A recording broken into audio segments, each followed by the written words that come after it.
Hi, everyone. Welcome back to Go for Launch. Today, Mackenzie and I are joined by Sophia and Michelle from SciTech Institute's Chief Science Officers Program. Welcome, Sophia. Welcome, Michelle.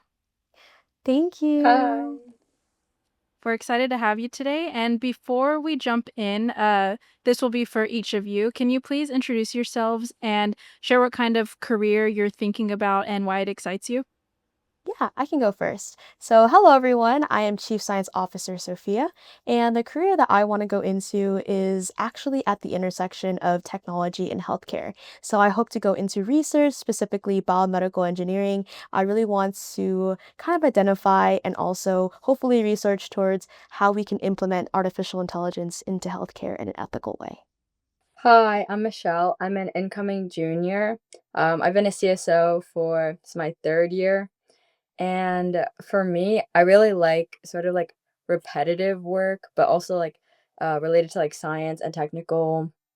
So I want to be a clinical lab director because like in that position you can like do a lot of leadership and also you're making an impact like through the clinical trials. Wow, I wasn't expecting either of those answers. That's pretty cool. um, Now, for our audience, could you share with us what a chief science officer is and what you do in that role? Yeah, so a chief science officer is basically a student in grades 6 through 12 who advocate for STEM in any way that they possibly can in their community. It can range from going to an elementary school and doing STEM demonstrations, like teaching them how to make a rocket out of plastic or how to make a catapult out of popsicle sticks. And it can also range towards like some of my CSOs actually went to a senior home and taught them how to use, or I think how to play Sudoku as well as how to do other aspects of STEM. And it's not just STEM, there's also the art component. So being able to teach students that, STEM is also has an art component to it as well. And for example, my action plan or my very first action plan was I had them make a lava lamp out of all the ingredients that you usually need, and then my fellow CSO had them make catapults, so it was kind of like organized chaos where one side of the room was more structured while the other one was like creative freedom, you can do whatever you want. And at the end, it was really rewarding being able to see these students who might have had access to STEM or have might have or not have access to be able to explore more careers in STEM, get that opportunity as well. Yeah, I would agree. And then also, like, I also got to go and visit Washington, D.C., and also San Diego with Sophia, like this most recent year, because a big part of the like CSO program is like the reach and like making sure that you're like connecting with like the other CSOs so you can like share. Cause like I really learned that like everybody has really diverse perspectives, even if you're like only like a couple states away. That sounds really cool, and I think something our listeners are going to be interested in, and we will get more into that in a bit. But first, can we know more from each of you about what got you into STEM in the first place? And this could be related, this could be a different answer for you, but what inspired you to become a CSO as well? Personally, like during my freshman year, I wasn't like super involved, but I saw like the CSO program as it was pretty low commitment. So I was like, maybe it'll be a good way just to like start. And then once I kind of did this like program as well as like in collaboration with like my other classes, I realized that I really like science because I took like environmental science, and I think it was also just, like, a buildup, like, from when you're, like, younger and, like, elementary years because you get to, like, kind of see that STEM isn't necessarily just, like I feel like that acronym is, like can be boring sometimes, but you can, like, really see it better, like, hands-on, like, with a program like this. Yeah, so I'd say that was how I became, like, more involved with CSO. They're basically the same thing. Yeah, and for me, it's a little more unique because I actually heard about the Chief Science Officers program through an email from my teacher.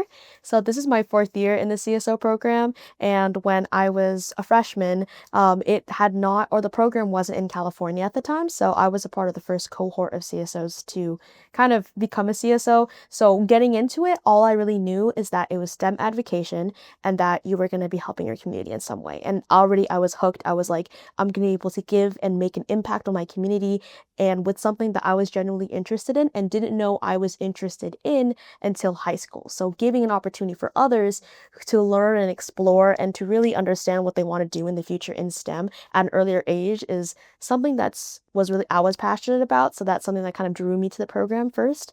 But then when I actually completed my first action plan and seeing like that look in their eyes where they're super excited and their passion is ignited for STEM was truly what made me fall in love with the CSO program. And so from there, I've just, doing action plans and being able to reach out to other CSOs and grow the program within California has been really rewarding.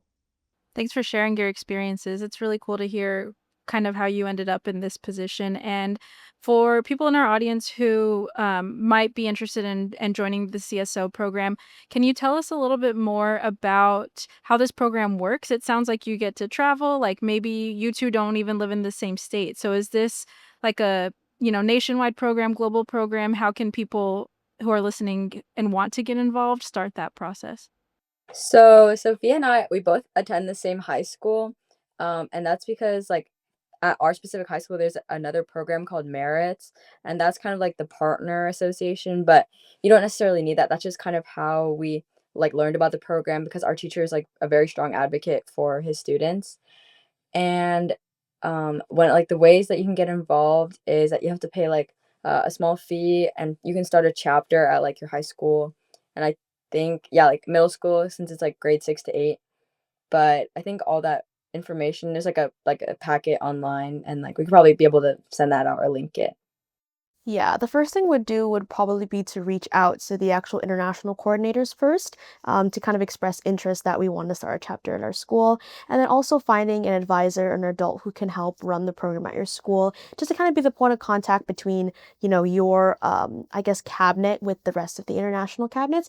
But again, this program is student run and student led, so the advisor is more so like they don't have to be locked into the position where they're doing all of the work. It's more so they're kind of helping guide their students, giving them opportunities to go and do action plans in their community. So just being that point of contact. And then also finding a group of really dedicated CSOs, just starting with a small cohort to see, oh, is this going to work for us and that kind of stuff. And then building off from there, I think, is definitely a good way to start.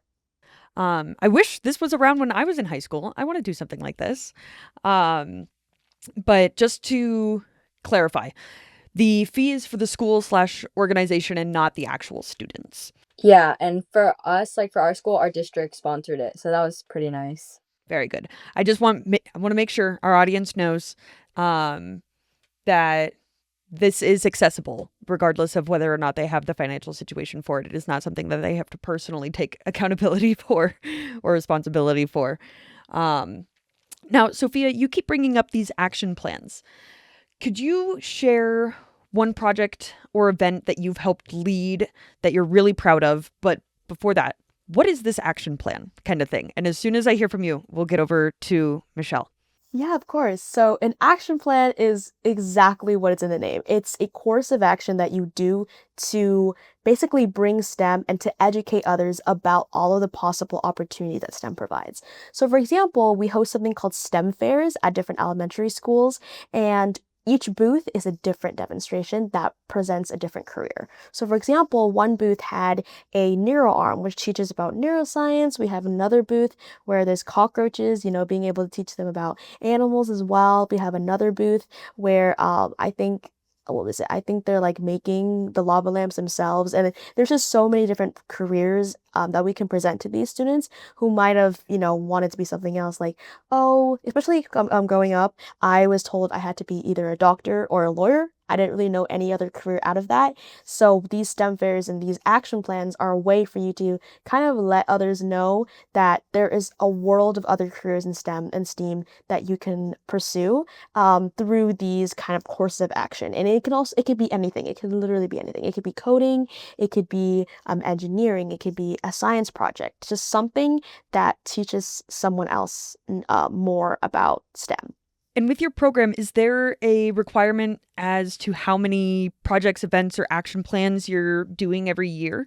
Yeah, so it's one required action plan per year, but you can do as many as you want. And the kind of inspiration for, the not like a very what's it called? Just like having one a year is to kind of encourage the CSOs to like, oh, now that you've had one of these at, one particular location, you can make it a reoccurring event. Maybe if it's a STEM fair, you can do it every single month or maybe every couple months, just encouraging them to do more than what is required.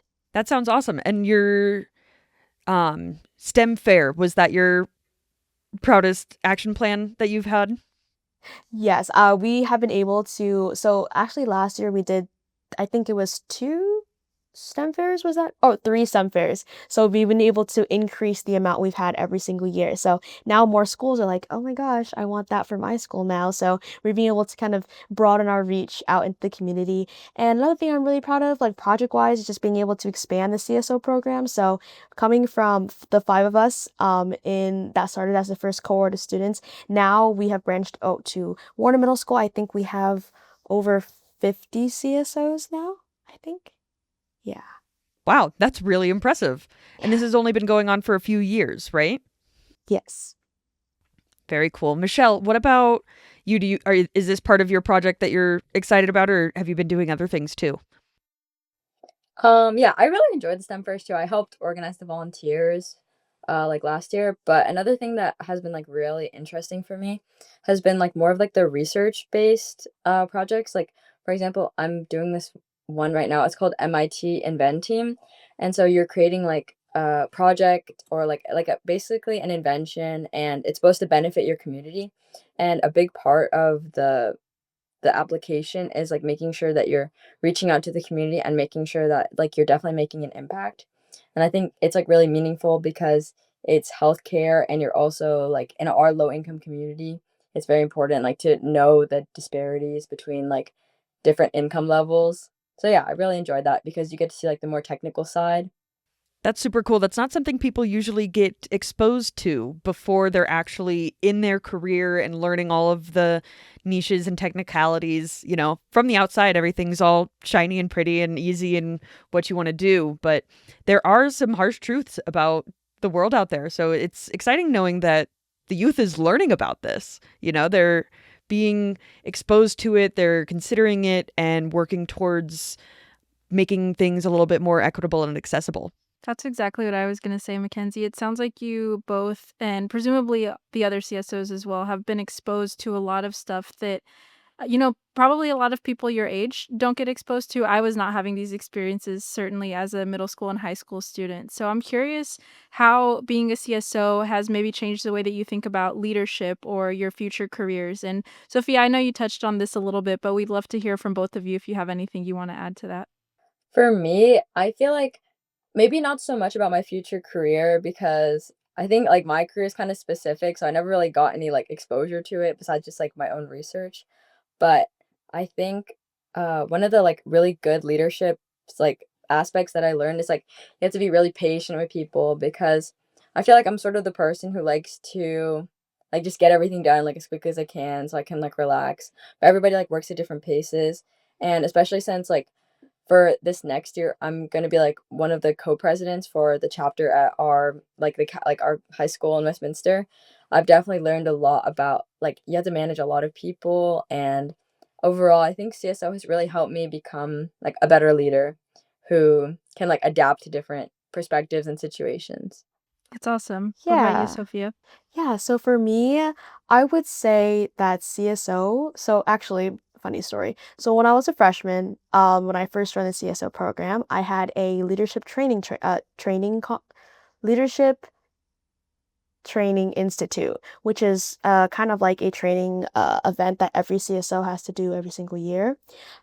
So at that, they asked us what was one goal we wanted to achieve as Chief Science Officer. And I wrote down, I wanted to get out of my comfort zone. And let me tell you, that has been reached and gone even above that. So as a freshman, I actually went to Florida for the conference where all the CSOs kind of congregate in one area, similar to the Washington one. And that was the very first time where I had to go out and talk to adults and network with them and sit down and be able to kind of strike up a conversation, learn how to start a conversation and also how to lead one, which is equally as difficult. Um, but that was like my real exposure to just being thrown out there and learning on the fly how to be able to talk in front of others, be able to lead others, as well as to remain professional while also maintaining that like, casualness. And then after that, maybe I think last year, my junior year, I went to another one in Chicago where I was actually invited back to be a workshop speaker.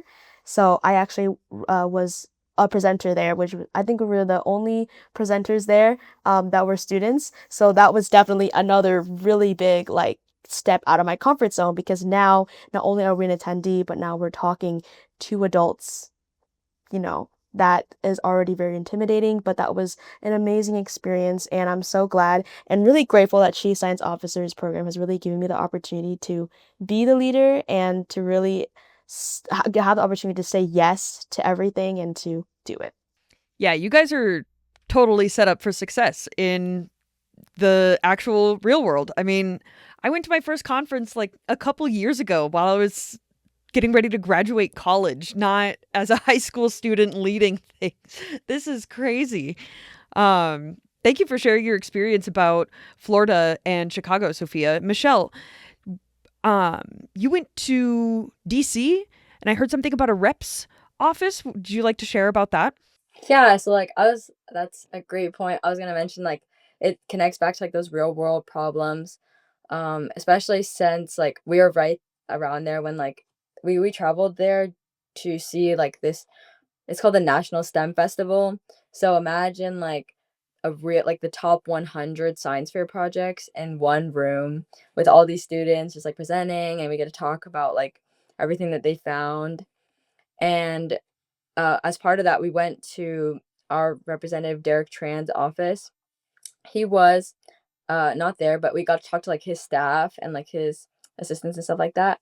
And we basically just talked about inviting them to like come see our events in California. And I think it was really cool because I definitely learned a lot about how like government ties into everything because like even with like funding for like our other programs, like everything is like so important, especially like if yeah, like if we don't have funding, then we can't really be the ones like going out there to advocate and things like that. So yeah, I learned that it's not just about your hopes and dreams, it's also about like being realistic. That's super cool, and we've said this a bunch, but it's just so amazing that you are getting to have these experiences at this time in your career so early on.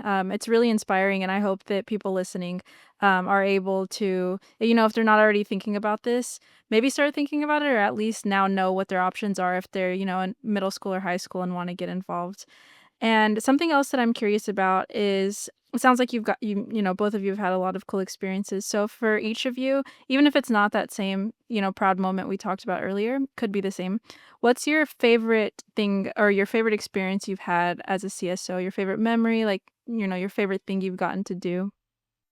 For me, this is something that happened like more towards the end of the year, but I got to start using like the professional camera and I really enjoyed it because it's like kind of seeing like the fruition of like all your hard work. Because for one of our recent events, it was called like Empowering the Future, and it was about like career technical education. And so I just got to see like all my peers and also just like young kids like walking around, and then I got to like look at the photos afterward. And I felt like it's also like not only like a creative medium but also just a way to like kind of see that there's like tangible progress and that like people really enjoyed the hard work, cuz sometimes it feels like you put in a lot of hard work, but you don't really see like the effort, or you feel like, yeah, like you could have done more. So yeah, that was definitely my highlight. Yeah, so my favorite memory was when we hosted a leadership training conference last year during the summer for CSOs as well as other ambassadors. And that was the first time where I was able to sit down and just see how much the program has grown. Because just being able to see that it started from a little group of us to just how many CSOs that are passionate and, asking me questions saying, oh, I want to do this, I want to do that, and giving me really ambitious ideas. I was just like, this is the impact, and this is a student voice that that's the Chief Science Officers program is really trying to push for and to really emphasize. And just being in that room with a bunch of like-minded individuals was truly one of my favorite memories. And it was so much fun, just being able to get to know them and also learning about their experiences and how they got to the Chief Science Officers program. So that was definitely really, really amazing.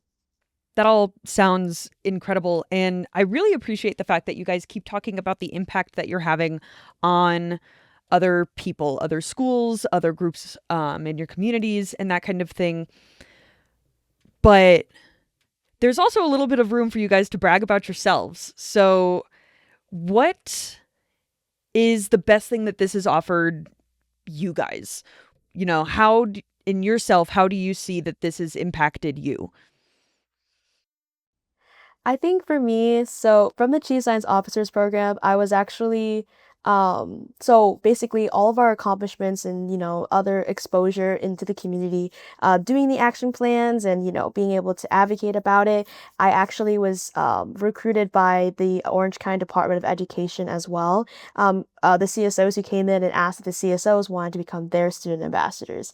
So if I hadn't joined the Chief Science Officers program, if I hadn't met the director of the OCDE at the actual conference my freshman year and then reach out to them after, I would have not had the opportunity to become a student ambassador and then go on to actually host the first ever student run youth summit where it was by students for students, and I was actually a keynote speaker for that event. So I spoke in front of, I think, over 600 people, some people from the district and also from other states. So that was an amazing, like, whoa kind of moment. Like, wow, this is happening to me. That is crazy.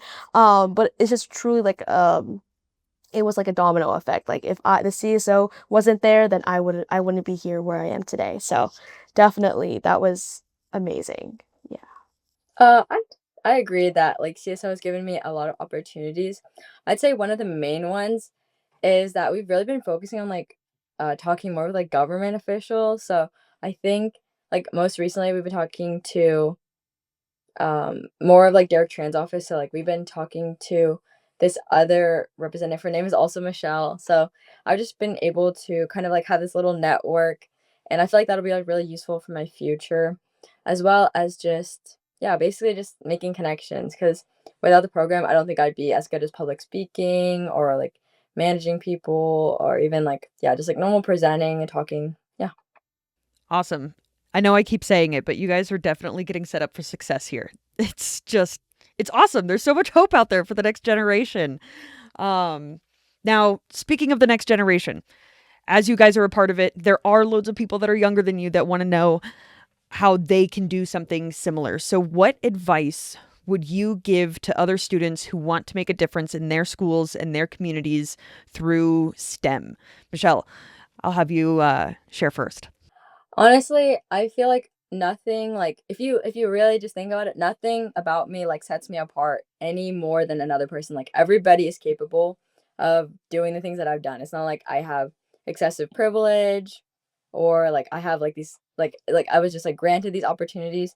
As long as I feel like as long as you have ambition and you really like set to your goals, because I think a trend I've noticed a lot is like people they see like their role models and they're doing like all this stuff and they're like having all these accomplishments, but then they don't have any follow through. Like they're like, oh, I want to be like that, but they just like yeah, they just don't really get involved enough or they don't like stay with it long enough because it's sort of a long process. Like for me, it took a little bit for me to, like actually figure out what I liked, and so I feel like my biggest piece of advice is like even if you don't think that you're gonna like get accepted to something, you're still gonna learn something like from writing your application. Like I had this program that I applied to like my freshman year. I didn't get in and I realized like one of my mistakes was like my essay was too boring and like stuff like that. And then I got in my sophomore year, and then I had like such a blast with my friends. And so I think as long as you persevere and like look for opportunities, yeah, you'll succeed for sure. I have two pieces of advice. So the first one, and they're kind of related to each other, but the first one is to learn to be uncomfortable or to be comfortable with the uncomfortable. So really, you cannot grow unless you truly step out of your comfort zone. Like I said, I did my freshman year and then going on from there. Just knowing and saying yes to every opportunity that comes your way is the first huge step that truly determines your success as well as your chance to do something that you never thought that you would be interested in. So the first step is truly to say yes and then take that leap. I think is my biggest piece of advice, because staying within this little bubble of like, oh, I can never do like what Michelle said, I can never do that, is kind of limiting yourself and your potential. So just saying yes, and then that's the first step, is truly saying yes, because we can throw as many opportunities as we can at a student, but if they don't say yes and they don't take that first step, that initiative, and actually, going at it, then they really take no other steps besides that. Great advice from both of you. Thanks for sharing. And even as an adult who's been through many, many years of education, higher education, stepping out of your comfort zone for your career can be very tough. So it's really cool that you're getting that experience now. That's advice that you have to give now, and hopefully it resonates with our younger audiences. And just know it's tricky putting yourself out there, but if sometimes you just got to do it. And it sounds like based on both of your experiences, it really pays it back. So our next question is, what might be next for you after high school? Not even necessarily after the CSO. So I guess that's two questions. What are your plans for the next bit of your education? And is there some kind of way to continue your work as a CSO after you've finished? Because we know it's a program for grade 6 through 12. Or is there some way that you can or plan to stay involved with this type of work? Yeah, so the Chief Science Officers program, so after the 6th to 12th, you can actually join the alumni program, which is basically a group of CSOs that are now in college but can come back to be guest speakers, to be advice givers. I met a couple of alumni at the last recent like get-togethers with all the CSOs and the conferences as well. So you definitely can stay in the network if you want to, and you can definitely continue advocating for STEM in any way you want to. You can start like chapter maybe at your college if you wanted to as well. So being able to stay connected with the network even after you graduate is one of the things that I really like about the Chief Science Officers program. Besides your continuation with the CSO, Sophia, what are you thinking for college? Are you planning to go to college right after you graduate high school, and where are you considering going? Yes, okay. So I'm a very indecisive person, so I'm still kind of exploring what I want to do. But definitely, I know that outside or when I graduate, I definitely want to go into college. And then I want to pursue, like I said earlier, biomedical engineering, but I want to find and do research. I want to do undergrad research, but also graduate research. So definitely going to a school that's more research based. So probably like a UC versus, like a Cal Poly, for example, because I do want to do more of the research side. Um, some kind of UC, maybe if I'm aiming even higher, maybe an Ivy, but we'll see when we get there. But definitely um going somewhere with more research based, and then I hope to gain or in the future continue my education and also get a PhD. Awesome. It's very ambitious, and we're wishing you the best of luck. What about you, Michelle? So my dad went to UCLA and Cornell, so I always like grew up kind of like looking at colleges and stuff like that. But for me personally, I want to like go to UCSD for like a bachelor's or master's in biochemistry or biology. And around there's also this medical laboratory scientist school. So you have to get your certification, and then you can like get your master's or your doctorate. And I think honestly, I really like Red and Stanford, so I would want to go there like for my postgraduate. Yeah. All very cool. I think I've picked up on the fact that you guys are in California, and I think it's so funny that you are in California, you're considering California schools, where I'm from Southern California as well, and you could not convince me to stay there. I left. Oh, I'm I partial to know. SoCal. I'm not from here, but partial to San Diego. I do like it. Don't get me wrong, but when it came to college, I was going away. I was going to go see something different. But I've been to Stanford. It's gorgeous. I've been to UCSD. Love it there too. UCLA, all of it. And I guarantee you, all of these places are going to be very, very lucky if they have some incredible students like you guys. That would be pretty awesome. Now, on a more personal interest note, there's this thing in DC coming up in October called the STEM Ecosystems Convening. This is the 10th anniversary. Are you guys going? We might see you there if you are. So, you know how you mentioned like the Florida, the Chicago, and the Washington trip? Mm-hmm. Yeah, those were the STEM convening. So we went before. So maybe we can give an opportunity for another CSO to go. I'm not sure. Maybe Michelle is going. Um, I think I've done enough traveling. Like for most of this March, I went to San Diego with Sophia, and then I went to DC, and then I went to Taiwan with like my mom. So I basically missed like a good chunk of my school year. So yeah, and since like I'm gonna be pretty busy next year, we're gonna have like some of the newer CSOs because like we've been doing a lot of recruitment. So now we have about 40 at the high school at our high school. So hopefully some of them will shine and we can send them off and they'll greet you. Yes, you will meet us through them. I love it. Extending the opportunities to others, and we're glad that you have gotten to go, and it sounds like you've had some positive experiences there. One of the last questions we've got for you is it sounds like you're both interested in kind of like biomed, biotech careers.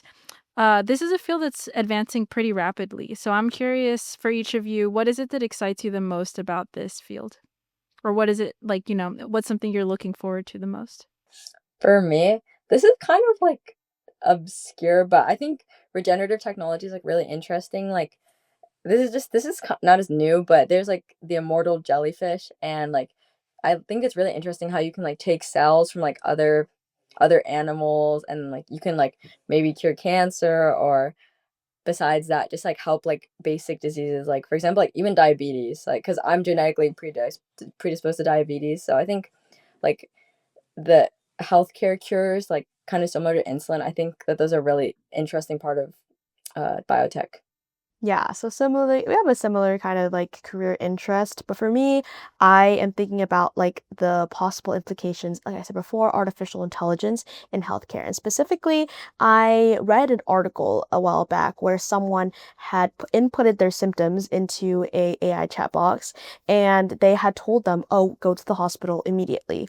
And they found out that they had an illness that if they had gone to sleep that night, they would have not woken up. So that is something is insane because that means that the AI had essentially saved this person's life. So being able to really like lessen human error in medicine, specifically for areas where healthcare isn't the best, there is a lot of disparities in healthcare, especially in low income communities. So being able to mitigate that, being able to give the opportunity for patients to receive the care they need immediately and get the diagnosis early because sometimes illnesses run on a time basis. So being able to find that earlier on can save a lot of lives. So I am interested in that aspect of biotech, and also being able to just grow like entire organs in a petri dish is really amazing. So I also kind of want to do something in that as well.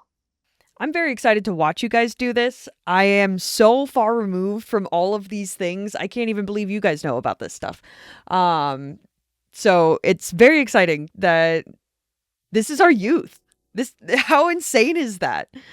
Now I believe we've made our way all the way to our very last question. And Michelle, I'm going to start with you. We get to ask this question of all of our guests. What is one thing that you're deeply curious about, something that you find yourself thinking about all the time, even if it's not in your fields of interest? For me, I actually considered like this specific topic as like my career field for a really long time, but a problem is that it's like not really enough like for me to make money and stuff like that. But I'm really interested in like how environmental science like can be used more because I've noticed that like obviously if we make like a lot of advancements in the world, I feel like it's kind of unfair to do that without focusing on like how we also like negatively affect so many parts of like where we live, like because when you think about like science, think about like, oh, the next generation, then like they won't have to deal with these diseases. But I think it's also important to think about like sustainability. Like for example, like in the healthcare industry, there's a lot of personal protection equipment waste, and obviously it's kind of like a two like a, yeah like a double-edged sword because on one hand you're keeping the patient safe, but you're also wasting like a lot of resources. So that's definitely something that I think about a lot because even if we like make all these advancements, it doesn't really matter if, you know, we don't have like the right conditions to live in and things like that. Absolutely. That's a wonderful answer and way to be environmentally cautious and conscious. Awesome. Thank you. And Sophia, same question over to you. Yeah, so what I'm deeply curious about is the unknown. So what we don't know, we don't know. So what always find myself thinking about is like, because I'm interested in the field of science and like the limit, like basically the limitless possibilities of science. But is there an area of knowledge that we just won't be able to comprehend or know? Like whether it be it's just so outrageous that like we can't cognitively be able to process it. Like is there an area of science that we'll just never know? Like we don't know, we don't know, just something that, because there's always something new to learn about. So is there genuinely just an area of science, whether it be, in healthcare, whether it be in other areas, physics, that kind of stuff, where we just can't comprehend it because it just defies everything that we know of? I so get that. I Yeah. constantly question, like, are there other wavelengths of light that we have yet to be able to detect? Because at some point, we didn't know all the other ones existed. You know, it was only 100 years ago that we figured out that other galaxies existed and things were outside of our own little bubble. So, gosh dang it, Sophia, I'm not going to sleep tonight. Yeah, I feel similarly, Mackenzie. That's one of the ones that gets me too. And it's like, one day we're going to have answers to a lot of the questions that we're asking today. And it's cool to know that other people are thinking about the same thing. So thank you for sharing what's on your mind, what kinds of things keep you up at night, but just in general for your sharing your experiences on today's show and for introducing our audience potentially to the chief science officers. So we really appreciate having you on, Sophia and Michelle. Thank you so much for your time. We think this will be a really inspiring conversation for our audience and we have loved having you. So looking forward to seeing where your careers take you next and have a great one. Thanks so much, guys. It was great talking. Thank you so much for having us. Thank you. Bye everyone.